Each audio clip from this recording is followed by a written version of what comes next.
नमस्कार दोस्तों, मैं हूं मार्को और एक बार फिर से स्वागत है आपका हॉरर कहानी मेरी जुबानी में। दोस्तों, ट्रक ड्राइवरों की जिंदगी बाहर से जितनी सख्त दिखती है, अंदर से उतनी ही डरावनी कहानियों से भरी होती है।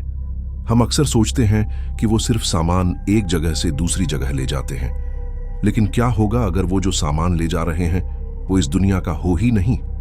आज की कहानी एक ऐसे ही सफर की है जहां रास्ता तो जाना पहचाना था, लेकिन मंजिल शायद मौत थी। यह कहानी है विक्रम की, जिसने एक रात लालच में आकर अपनी जिंदगी का सबसे भयानक फैसला लिया। इससे पहले कि हम उस अंधेरे हाईवे पर उतरें, आपसे वही पुरानी शिकायत है। आप कहानी में इतना खो जाते हैं कि लाइक बटन दबाना भूल जाते हैं। तो प्लीज अभी लाइक कर दें, चैनल को सब्सक्राइब कर लें और कमेंट में जय बजरंगबली लिखकर अपनी हाजिरी जरूर लगाएं। तो चलिए गाड़ी स्टार्ट करते हैं। मेरा नाम विक्रम है। 15 साल हो गए स्टीयरिंग थामे। कश्मीर की बर्फ हो या राजस्थान की रेत, मेरे ट्रक के पहियों ने हर जमीन को नापा है। मेरे साथ मेरा खलासी हेल्पर होता था, छोटू। उम्र में छोटा था लेकिन होशियार बहुत था। ये बात पिछले साल सर्दियों की है। हम छत्तीसगढ़ के बस्तर इलाके में थे। माल खाली करके हम वापसी के लिए कोई नया भाड़ा ढूंढ रहे थे। तभी मुझे ट्रांसपोर्ट नगर में एक अजीब आदमी मिला। उसने काले कपड़े पहन रखे थे और उसकी आंखों में एक अजीब सी बेचैनी थी। उसने मुझसे कहा, एक अर्जेंट माल है, विशाखापट्टनम पहुंचाना है, पैसा मुंह मांगा मिलेगा। मैंने पूछा, माल क्या है?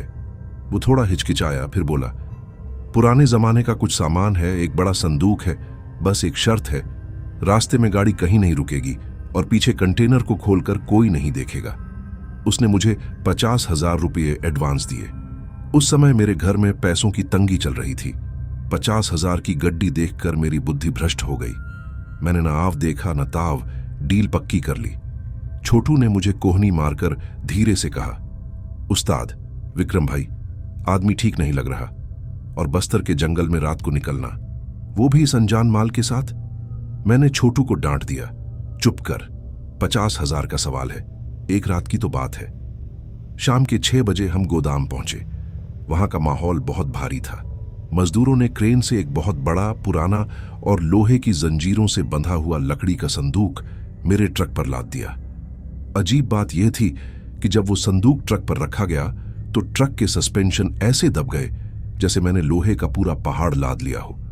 ट्रक स्टार्ट करते वक्त भी इंजन ने ऐसी आवाज की जैसे वो मना कर रहा हो कि मत जाओ। रात के 9 बज चुके थे। हम शहर से निकलकर घने जंगलों वाले हाईवे पर आ गए थे। यह नक्सली इलाका था, इसलिए डर तो था, लेकिन उस रात डर बंदूकों का नहीं, किसी और चीज का होने वाला था। शुरुआत के 50 किलोमीटर सब ठीक रहा। छोटू केबिन में सो गया था। मैं पुराने गाने सुनते हुए गाड़ी चला रहा था। तभी अचानक मुझे ट्रक के पीछे से एक आवाज आई। मुझे लगा शायद रस्सियां ढीली हो गई होंगी। मैंने मिरर में देखा, सब ठीक था, लेकिन फिर ट्रक भारी होने लगा। चढ़ाई न होने के बावजूद ट्रक की स्पीड 60 से सीधे 30 पर आ गई। एक्सीलेटर दबा दबाकर मेरे पैर दुखने लगे, लेकिन गाड़ी आगे बढ़ ही नहीं रही थी। तभी छोटू की आंख खुली। उसने नींद में पूछा, उस्ताद गाड़ी रो रही है क्या? मैंने कहा, पागल है क्या, इंजन गर्म हो गया होगा। लेकिन छोटू ने जो कहा उसने मेरे रोंगटे खड़े कर दिए। वो बोला, नहीं उस्ताद, इंजन की आवाज नहीं, पीछे से उस संदूक के अंदर से रोने की आवाज आ रही है। मैंने तुरंत टेप रिकॉर्डर बंद किया। सन्नाटा, और उस सन्नाटे में साफ सुनाई दे रहा था।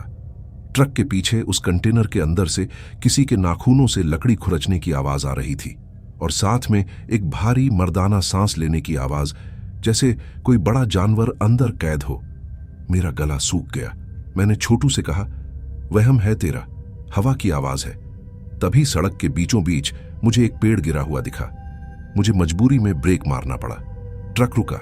जंगल बिल्कुल शांत था, न कोई जानवर न कोई हवा। छोटू ने कहा, मैं नीचे जाकर देखता हूं, शायद हटा सकूं। मैंने उसे टॉर्च दी। छोटू नीचे उतरा। मैं स्टीयरिंग पर बैठा उसे देख रहा था। वो पेड़ के पास गया, लेकिन अचानक वो रुक गया। उसने टॉर्च की रोशनी जंगल की झाड़ियों की तरफ घुमाई।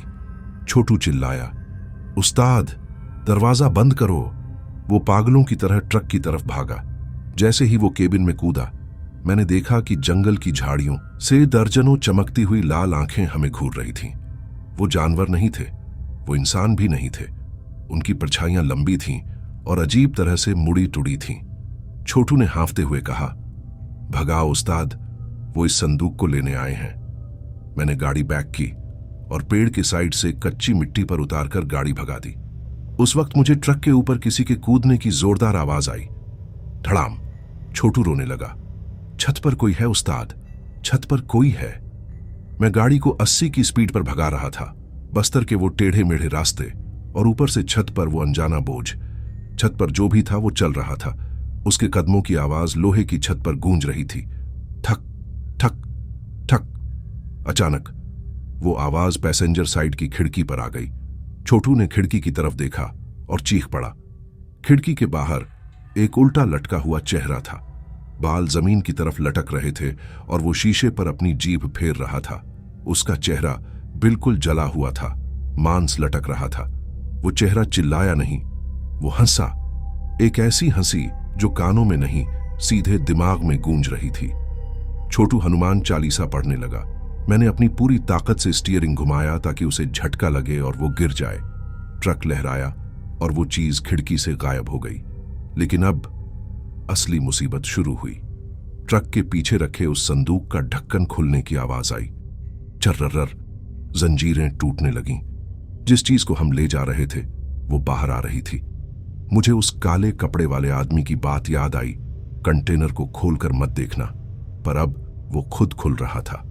घड़ी में रात के 2 बज रहे थे, लेकिन मुझे गाड़ी चलाते हुए 4 घंटे हो चुके थे।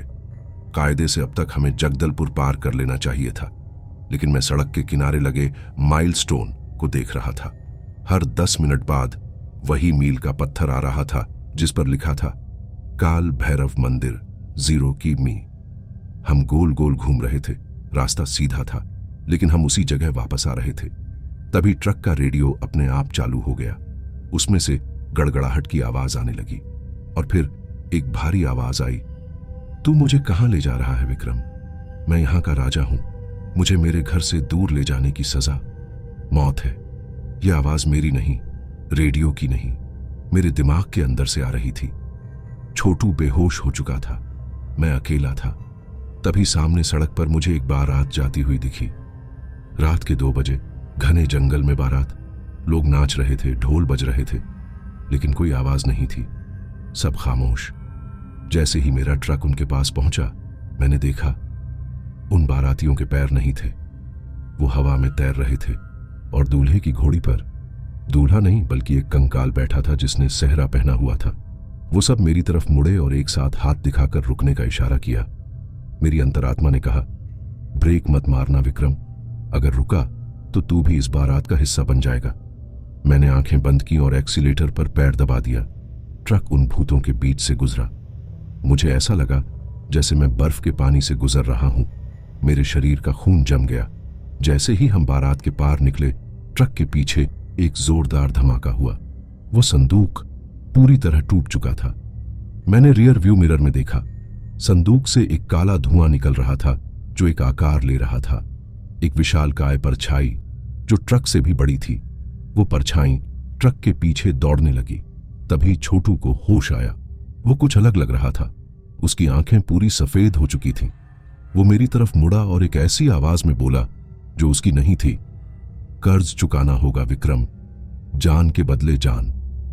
इससे पहले कि मैं कुछ समझ पाता, छोटू ने चलती गाड़ी का दरवाजा खोल दिया। मैं चिल्लाया, छोटू नहीं। मैंने उसका हाथ पकड़ने की कोशिश की, लेकिन उसने मुझे धक्का दे दिया। उसकी ताकत एक इंसान जैसी नहीं थी। छोटू ने कहा, यह खेप शापित है उस्ताद, इसे बॉर्डर पार मत कराना, इसे जला देना। और फिर छोटू चलती गाड़ी से नीचे कूद गया। मैं ब्रेक मारना चाहता था, पर पीछे वो काली परछाई अब ट्रक पर चढ़ चुकी थी। अगर मैं रुकता तो मैं भी मारा जाता। मेरी आंखों से आंसू बह रहे थे और मैं अपने भाई जैसे दोस्त को पीछे मौत के मुंह में छोड़कर ट्रक भगा रहा था। सुबह के 4 बजने वाले थे। जंगल खत्म होने का नाम नहीं ले रहा था। छोटू के जाने के बाद केबिन में एक अजीब सी शांति थी, लेकिन वो शांति तूफान से पहले की थी। अचानक ट्रक का डीजल खत्म होने का इंडिकेटर जल गया। हे भगवान, अब नहीं, मैंने प्रार्थना की। गाड़ी झटके खाने लगी। सामने एक पुराना मंदिर दिखा, वही मंदिर जिसका बोर्ड मैं बार बार देख रहा था, काल भैरव मंदिर। ट्रक ठीक मंदिर के सामने जाकर बंद हो गया। सन्नाटा। मैं अपनी सीट के नीचे रखी लोहे की रॉड निकालकर हाथ में पकड़ ली। मैं कांप रहा था। तभी ट्रक के पीछे से भारी कदमों की आवाज आई। कोई ड्राइवर साइड की तरफ आ रहा था। मैंने सांस रोक ली। दरवाजे के पास आकर आवाज रुक गई। फिर किसी ने दरवाजा खटखटाया, ठक ठक। मैंने हिम्मत करके पूछा, कौन है? बाहर से आवाज आई, तेरा सफर यहीं खत्म होता है विक्रम। यह आवाज उसी काले कपड़े वाले आदमी की थी जिसने मुझे यह काम दिया था। मैंने खिड़की से बाहर झांका। वहां कोई नहीं था, लेकिन जब मैंने सामने देखा, बोनट के ऊपर वो आदमी बैठा था, पर अब उसका रूप बदल चुका था। उसके सिर पर सींग थे और शरीर पर सिर्फ राख लिपटी थी। वो इंसान नहीं, कोई पिशाच था। उसने कहा, तूने संदूक तोड़ा है, अब तुझे वो संदूक बनना होगा। वो कांच तोड़कर अंदर आने लगा। मेरे दिमाग में छोटू की आखिरी बात गूंजी, इसे जला देना। मेरे पास माचिस थी और केबिन में इमरजेंसी के लिए रखा एक छोटा केरोसिन का डिब्बा। मैंने बिना सोचे वो केरोसिन उस पिशाच के ऊपर और अपनी सीट पर छिड़क दिया। वो हंसा, तू मुझे आग से मारेगा? मैंने माचिस जलाई और कहा, तुझे नहीं, इस ट्रक को, इस लालच को और इस सफर को। मैंने जलती हुई तीली सीट पर फेंक दी। आग भड़क उठी। पिशाच चिल्लाया। आग उसे नहीं, उस बंधन को जला रही थी जिससे वो जुड़ा था। मैं दूसरी तरफ के दरवाजे से बाहर कूद गया। ट्रक धू धू करके जलने लगा। पीछे जो संदूक था उसमें से अब भी चीखें आ रही थीं, लेकिन जैसे जैसे आग बढ़ी वो चीखें कम होती गईं। मैं सड़क के किनारे झाड़ियों में गिरकर बेहोश हो गया। जब मेरी आंख खुली तो दिन निकल चुका था। पुलिस और गांव वाले वहां जमा थे। मेरा ट्रक पूरी तरह जलकर खाक हो चुका था। पुलिस ने बताया कि ट्रक में कोई संदूक नहीं था, पूरा ट्रक खाली था। और सबसे डरावनी बात, पुलिस को ट्रक के मलबे में एक भी लाश नहीं मिली, न छोटू की न उस पिशाच की। लेकिन जब हम जंगल में छोटू को ढूंढने गए तो जिस जगह वो कूदा था वहां हमें छोटू नहीं मिला। वहां जमीन पर पुराने जमाने के सोने के सिक्के बिखरे पड़े थे और एक जोड़ी छोटी घुंघरू वाली पायल थी। उस दिन के बाद से मैंने ट्रक चलाना छोड़ दिया। मैं आज भी अपने गांव में खेती करता हूं, लेकिन दोस्तों, रात को आज भी मुझे नींद नहीं आती। जब भी मैं आंख बंद करता हूं, मुझे छोटू की वो सफेद आंखें दिखती हैं और वो आखिरी शब्द सुनाई देते हैं, कर्ज चुकाना होगा उस्ताद। लोग कहते हैं कि मैंने अपना दोस्त खो दिया, लेकिन मैं जानता हूं कि छोटू ने अपनी जान देकर मुझे उस श्राप से बचाया। वो 50,000 रुपये मैंने कभी इस्तेमाल नहीं किए, वो आज भी उसी मंदिर में दान कर दिए। दोस्तों, बस्तर के उस हाईवे पर आज भी रात को अगर कोई ट्रक वाला गुजरता है तो उसे एक लड़का लिफ्ट मांगते हुए दिखता है। जो भी गाड़ी रोकता है वो कभी घर नहीं पहुंचता। कहते हैं छोटू आज भी वहां नया उस्ताद ढूंढ रहा है उस अधूरे सफर को पूरा करने के लिए। तो दोस्तों, यह थी विक्रम की सच्ची और खौफनाक दास्तान। पैसा और लालच इंसान को किस मोड़ पर ले आता है, ये हम सोच भी नहीं सकते। अगर आपको आज की कहानी पसंद आई हो तो वीडियो को लाइक जरूर करें।